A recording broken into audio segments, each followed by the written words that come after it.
Altair, Apple floppy days, Commodore, Candy floppy days, Atari, TI floppy days. The weekend comes, the disk drive hums, ready to code for you. These days we're all happy and free. Those floppy days, the games we play, you shared with me. Those days, Motorola, Intel 6502. The history of personal computing.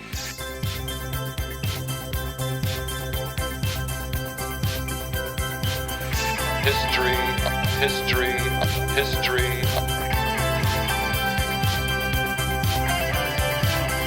personal computing.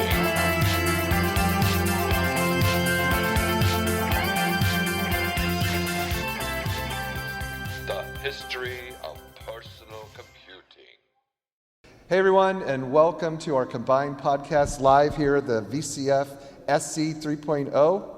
And I'm David Greelish, and I'm one of the hosts of the History of Personal Computing podcast. And we have Jeff Salzman coming in through Skype. Say hi, Jeff. Hello. How is everybody? Like I can hear what They're all you're jumping gonna say. up and down saying good. We also have Wonderful. Randy Kindig, so his is the Floppy Days podcast. Hello, everyone. And so welcome again to this special edition of the History of Floppy Days. 1 o'clock, 2 o'clock, 3 o'clock, personal computing. That's not right. No. So anyway, we're live here again, and it's a little past noon, and we're going to get started. We're going to talk about 3 significant machines that are being featured out in the show, and so we're going to talk about them. And the 3 are, first, the DEC PDP-8, which is celebrating its 50th anniversary, and then it's the 40th anniversary of the Altair 8800 by MITS, and then lastly, it's the 30th anniversary of the Commodore Amiga. So we're going to go in an age order. Oh, wait, first off, got anything to say, Randy? Having a good time? Having a great time. I want to tell Jeff, someday we're going to actually meet up. We've never actually met in person. Did you hear that, Jeff? Jeff, do you hear that? I just hear a lot of the echo. Technical limitations here. We have to talk to Jeff here on this microphone. I was just saying, one of these times we're going to have to actually get to the same show so we actually meet up. You go into the Midwest? I'll be at Midwest. Why, are you going to be there? I'm looking to be there. Oh, yeah, Jeff and I are planning to go to the VCF Midwest in the Chicago area in August. So, yeah, the 3 of us can do something Yeah, there. there we go. So that'll be good. Jeff, anything new with you want to say? No, not too much. Just finally enjoying the warm weather up here in the Northeast. You've been following some of the pictures I've been tweeting? Yes, it looks like a pretty busy place. A lot of floor layout, easy to walk around. And we just did a show on the ZX Spectrum and the Coco computers, and I think I already tweeted those pictures of the Coco display, didn't I? Did you see those? Or take a look if you haven't. I don't recall the Coco display, but I did see the other ones, and they all look really nice. So anyway, Randy, take it away. You're going to talk about the DEC PDP-8. Yeah, as David said, we're going to start out with the machine having the 50th anniversary, which is pretty amazing, 50 years, and that's the DEC PDP-8. Now, I'm going to preface this by saying I am not an expert on the PDP-8, although I do have a very small amount of personal experience with it. When I was I started my master's degree at the University of Louisville, and the first class I took was on assembly language programming, and they used a PDP-8 as the machine that we learned assembly language programming on. So I remember they blocked out time for each of us to sit down at the box, write the program, flip all the switches, move to the next memory location, flip the next switches, and so on, and then run our program and prove that it would run and that sort of thing. So, even in 1980 when I was doing that, that was a pretty old machine to be doing anything on, but I do at least have that experience on the PDP-8. So let's talk a little bit about the PDP-8. It was developed by Digital Equipment Corporation, which was organized by Ken Olsen and Harlan Anderson in 1957. So, that was the year I was born, so that was definitely a long time ago. And the PDP-8 was developed by them and is considered the first successful mini computer, first successful commercial mini computer. And the chief engineer who actually designed that was Edson de Castro, and he later went on and founded Data General.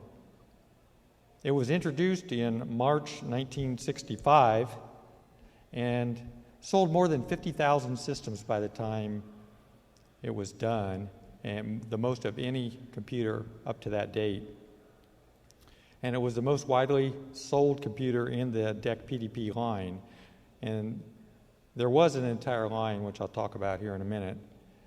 It was a 12-bit computer, interestingly. So that was pretty different than a lot of the other machines that were out there. And it was sold as a CPU with 4K of memory, 4K of 12-bit memory, 100 baud teletype interface, and an ASR33 teletype. The earliest PDP-8 was known as the straight 8, and it used diode transistor logic and was about the size of a small refrigerator. That was followed by the PDP-8S, which was available in desktop and rack mount models. And there were some later systems like the PDP-8L, PDP-8I, E, F, M, and A. So there are a lot of different models of the PDP-8. The last commercial models were developed in 1979, and they were CMOS-based. They had custom CMOS microprocessors. But by that time, there were a lot of the microcomputers had come out, and the PDP-8 was having difficulty competing, and it wasn't priced very competitively with those. The early PDP-8s didn't even have an operating system. They just had the front panel with run and halt switches. Like I mentioned, when I sat down and flipped the switches and moved from memory location to memory location. So it was pretty basic. You had to actually sit down and punch everything in, basically. Later on, there were various paper tape-based operating systems. There were many utility programs that were available. PAL 8 was known as the PAL was the PDP-8 assembly language, and that often was stored on paper tape, read into memory, and then I think when I took the class, I think we actually did save our programs to paper tape, as I recall. I think that's the only time I ever used paper tape in my career. There were actually paper tape versions of languages like Fortran and Focal. And then toward the end of the PDP-8 era, there were operating systems such as OS 8, which were more traditional operating systems and allowed you to run programming languages like Fortran and BASIC. And then even later, there were advanced operating systems like there was a real-time system called RTS-8 and other multi-user commercial systems and a dedicated word processing system for it. By 1975, with the introduction of the Altair and some of the other personal computers that came out a little later, they pretty much dominated the market at that point for general purpose computers. And the PDP-8 had some other issues. It actually was fairly low cost prior to the microcomputers coming out. It was simple, expandable, and had pretty good engineering. So that, before the personal computer, really made it accessible to many people for various uses. But because it was a low complexity machine, it even had a pretty simplistic instruction set. Not many instructions. There were only 8 instructions and 2 registers, and so it was pretty difficult to write complex applications. And or I guess what I should say is that it was difficult to write applications, and it took a lot of programmer time. Well, early on, computers were the expensive part, as you recall, and there was a lot of concern about minimizing computer time and not so much people time. Later on, the people became much more expensive than the machines, and the PDP-8 didn't really fit into that model very well. So as far as textbooks goes, there is a book called The Art of Digital Design that is a good one, where they actually went through and designed a computer that was compatible with the PDP-8. So if you want to find out how to design a PDP-8, that's a good book to go to. You can also look for a book called The Ultimate Entrepreneur, the story of Ken Olsen and Digital Equipment Corporation, if you want more history on the PDP-8. And then I also wanted to mention there are some emulators available if you want to run it on your modern machine. There's the PDP-8E simulator for the Macintosh. There is one in Java, so you could run that on a lot of different platforms. And then there's also another one at trailingedge.com, which is a portable one that will run on just about any modern OS.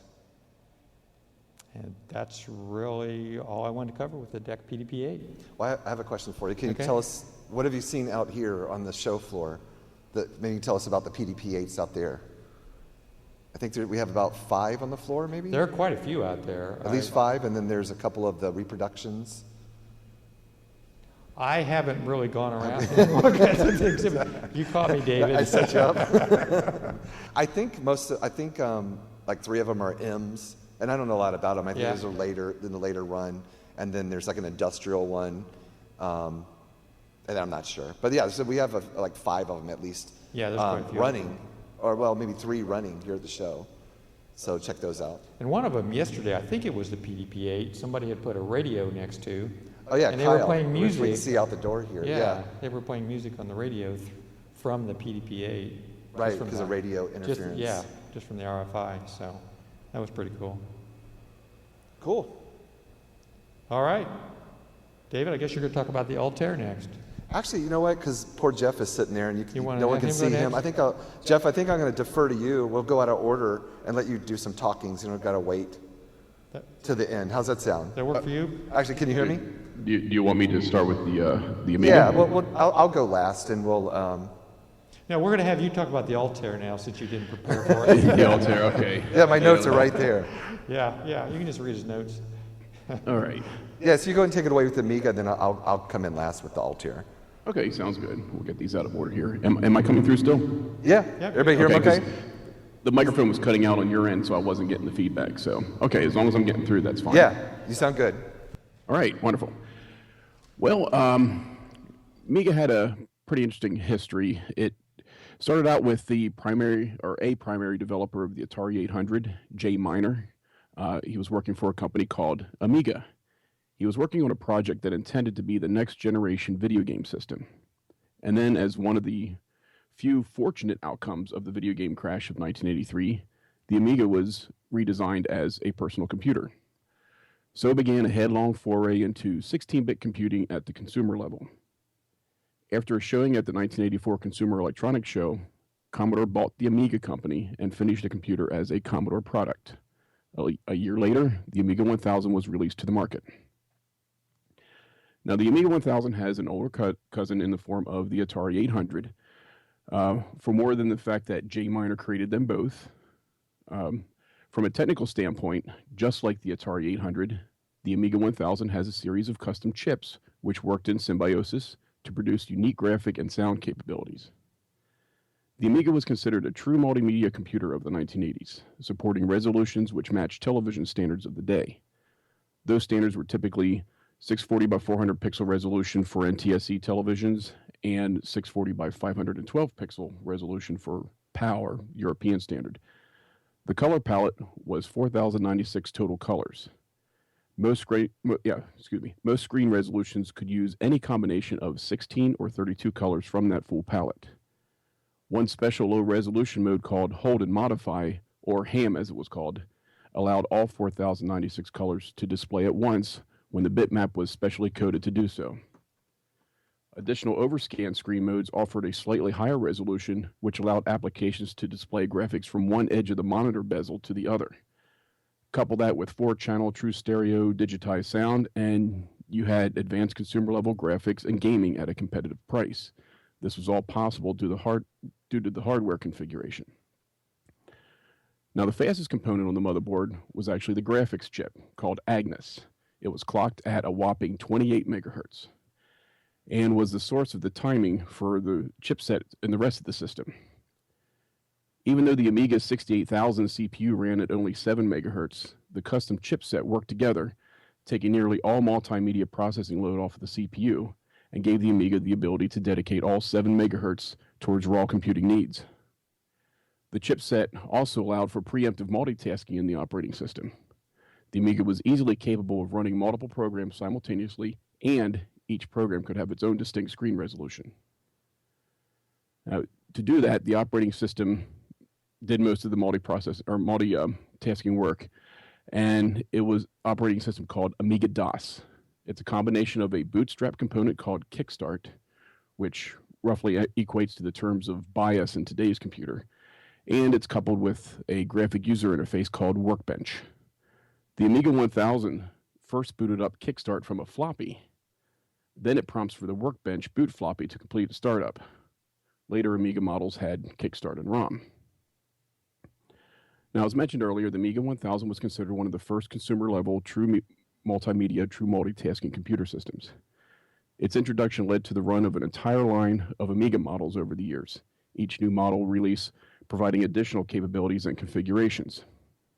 The true television display standard incorporated in the Amiga allowed it to continue to be used in all aspects of home and professional television and video for graphic presentation, video titling, production, and even 24-hour community bulletins on local television channels, all the way up to the year 2009, when the analog television standard officially came to an end. That's basically it in a nutshell. And Jeff, so Jeff, my co-host on History of Personal Computing, he attended the Vintage Computer Festival East, which was 2 weeks ago, I think.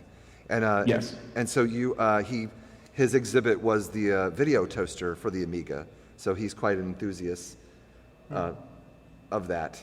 And you know what? I don't think there's any Amigas here at the show. I did see there's an Amiga 1000 down towards the tail end of the. Really? Yeah. Okay. So say that'd be a real shame. Yeah. Tucked in the corner, huh? What's that? Tucked in the corner, huh? So the Amiga 1000 down in the end of something. It's down at the end of the table. So yeah, there is an Amiga 1000 in here. Hey Jeff, I wanted to mention one thing along those lines. I was able to. You mentioned Jay Miner, who's no longer with us. I mean, he died. Yeah, 21 years ago. He died. Yeah, it was 94 or something like that. Yes. Yeah. I was able to recently talk with Joe DeCure, who actually he worked with Jay Miner to develop the Amiga. And he also developed the Atari 800 as well, as did Jay Miner.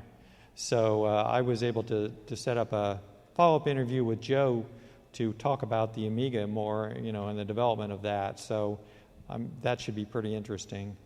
And, yeah, I didn't want to leave any names out, but history, certain things bubble to the top in history, and Jay Miner's name floats at the top there when it came to the Atari 800 and the Amiga. But right. I didn't want to limit the amount of credit anybody else had. Both machines were very formidable. Yeah, and I don't know. It sounds like Joe was, very involved, but I don't know who did what pieces. But Jay seems to be the one whose name you hear the most when you hear the Atari 800 and the Amiga. So that's basically all. I don't own an Amiga. One day I want to, but. So Jeff has his own website called vintagevaults.com, and you can go there and read about his exhibit and his experience at Vintage Computer Festival East and see some pictures of his exhibit and others. And there's lots of pictures out there to look at the other show as well. So thanks, Jeff. Thank you. So now, lastly then, we're going to move into about the Altair. And I think we have one Altair here at the show, right? We only have the one, and it's just a case. Well, of course, Lonnie Mims has got in the Computer Museum of America. So, make sure to say it right. Has got one, right, Lonnie? Isn't that you, Lonnie, there? Oh, sorry, I saw there's Lonnie in the audience, but he's got an Altair over there, doesn't he? I'm pretty sure. Yeah. Yeah. Okay, so sorry in the light you look like. So anyway, so I'm going to talk about the Altair 8800, and I'm going to talk about the machine, but I want to frame it appropriately by actually spending a little more time talking about its primary creator, who was named Ed Roberts, and his name is not as well known as Steve Jobs or Bill Gates, and perhaps it shouldn't be, but his name does deserve to be way more recognized than, unfortunately, it is.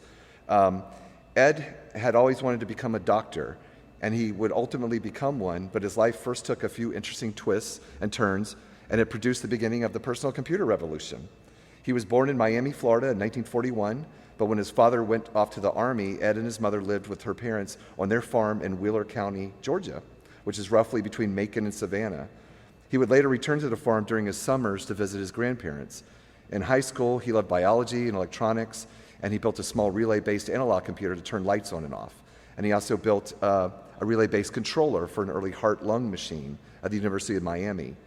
When Ed decided he wanted to become a doctor, he chose the University of Miami, where he enrolled as a biology major. But a doctor at the university recognized Ed's talent in engineering and suggested that he change his major before entering medical school, or he likely would not be able to pursue that interest later. That was a fortunate thing, I guess. Ed changed his major to electrical engineering and always felt that the doctor had been correct. So he sort of took a turn into engineering versus ultimately a doctor early on. In any case, he married his first wife, Joan, while in college, and during his junior year, she became pregnant. To support his family, he left school and joined the Air Force in May 1962. After basic training, he attended the Cryptographic Equipment Maintenance School at Lackland Air Force Base in San Antonio, Texas. He did so well, and because of his past electrical engineering studies, that when he completed the course, he was made an instructor at the school. In 1965, Ed was selected for the Air Force's Airmen Education and Commissioning Program to complete his college degree and become a commissioned officer. He attended Oklahoma State University in Stillwater and earned an electrical engineering degree in 1968. Ed Roberts then became a commissioned second lieutenant in the United States Air Force. He was assigned to the Laser Division of the Weapons Laboratory at Kirkland Air Force Base in Albuquerque, New Mexico. Ed was still interested in medical school and looked into it, but at 27 years old, he was told that he was now too old. Ed met Forrest M. Mims III at the Weapons Laboratory, and both shared an interest in model rocketry. They became friends and in 1969 decided to form a company together to sell electronic kits for model rockets. Along with two short-lived partners, they formed MITS, Micro Instrumentation and Telemetry Systems. In 1971, MITS entered the emerging electronic calculator market with calculator kits, similar to the way Heathkit sold radios and other electronics. By 1973, MITS sold over $1 million in calculators a year. Ed Roberts had developed over a dozen different models, some programmable, moved the company to a 10,000 square feet building, and had over 100 employees. Just to throw this in, I've read and heard sometimes where Ed Roberts has been described as a bad businessman. It doesn't sound like it to me, at least what I've read. By early 1974, the retail price of a calculator in a department store had become less than what Ed's cost was to produce his MITS model. His company was suddenly sinking, and with over $300,000 of debt, it was sinking fast. Ed Roberts needed a new product and one that was as in demand and groundbreaking as the electronic calculator had been. He decided to build a small digital computer. He certainly became aware of Jonathan Titus's Mark VIII, featured in the July 1974 issue of Radio Electronics magazine, but he instantly felt that the Intel 8008 was not powerful enough. Since the Motorola 6800 was not yet available, he chose to design a computer based on Intel's new 8080 microprocessor, which the 8080 was an 8-bit processor versus its predecessors, like the one in the Mark VIII was 4-bit. I want to mention, it's important to sort of mention too about like the PDP-8 and the mini computers. Most people think it was logical, right? You had these room-sized computers and they just kept getting downsized, mini computer, refrigerator size, big desk size, and then ultimately small desk size. It was just a logical evolution, if you will, and it sort of was, but really what triggered what's out here primarily in personal computers was the microprocessor, which then Ed Roberts utilized in the Altair. The DEC doesn't have a microprocessor. It's all discrete circuitry, making up its processors and I/O and RAM and everything else. All right. So now, about the MIT's Altair 8800 microcomputer was featured on the cover of the January 1975 issue of published in December 74 of Popular Electronics. It was also sold by mail order through ads in other electronic hobbyist magazines. Ed Roberts and MITS had hoped to sell a few hundred build-it-yourself kits, but were surprised when they sold thousands in just the first month. It's often said that people drove all night for their computer. The computer bus designed for the Altair became a de facto standard in the form of the S100 bus, and the first programming language for the machine was Microsoft's founding product, Altair Basic. Many people don't realize Altair was founded and started in Albuquerque, New Mexico, to make that product. For just $439, the Altair 8800 included everything in one kit: assembly instructions, metal case, power supply, and all the boards and components required to build, quote, the most powerful computer ever presented as a construction project in any electronics magazine. It had a 2 megahertz Intel 8080 microprocessor, and it shipped with just 256 bytes of RAM. That's 1/4 of 1K, which, generally speaking, 1K of RAM can hold one double-spaced page of text. So it had a quarter of that, which is almost unusable. At its launch, you only had the ability to enter programming instructions through the front panel switches and receive feedback by way of the front panel LEDs. The expansion bus allowed the machine to be expanded into a truly usable state, eventually allowing the addition of RAM, I/O, and other capabilities. As to its historical significance, it created the first microcomputing bus standard, which resulted in a clone by the end of the same year, 1975, the MSI 8080, which there's at least a couple out there to look at too. There were dozens of other S100 computers to follow into the late 1970s. It is generally considered the world's first commercially successful, mass-produced personal computer, selling somewhere in the range of 2,000 plus units. The whole debate of what was the first personal computer comes into this. Ed Roberts is now widely known and accepted as the, quote, father of the personal computer. Ed and MITS created an entire microcomputer ecosystem, pioneering the first affordable computer, computer retailing, computer company newsletter, the first personal computer user group, and the first computer-sponsored personal computer conference. For a while, MITS was also the largest producer of computers in the world. By late 76, Ed was tired of his growing management responsibilities, plus he regretted not spending enough time with his children, so he looked for a larger partner. Because of the close relationship between MITS and Pertec, who was well known in making their disk drives, he looked to them. So then he ended up selling Pertec, the company, for $6 million in stock, where he would stay on as, I'm not sure as the president, but it's a significant role. But he quickly became dissatisfied with how they managed things, and he resigned. So he took his approximately $3 million and moved his family to a large farm in Wheeler County, Georgia, where he had spent those memorable childhood summers. When Mercer University in Macon opened a new medical school in 1982, Ed applied and was accepted. He graduated with the first class in 1986. In 1988, he completed his residency in internal medicine, and at 47 years old, established a practice in nearby Cochrane. He practiced medicine for over 20 years, then died in 2010 at 68 years old. In a joint statement after Ed's death, Bill Gates and Paul Allen said, more than anything, what we will always remember about Ed was how deeply compassionate he was. And that was never more true than when he decided to spend the second half of his life going to medical school and working as a country doctor, making house calls. He'll be missed by many, and we were lucky to have known him. So that's a big part of the story you don't really hear too often. And I think it kind of summarizes another aspect of the American dream, that he lived, versus just getting rich. Yeah. Which is good, too.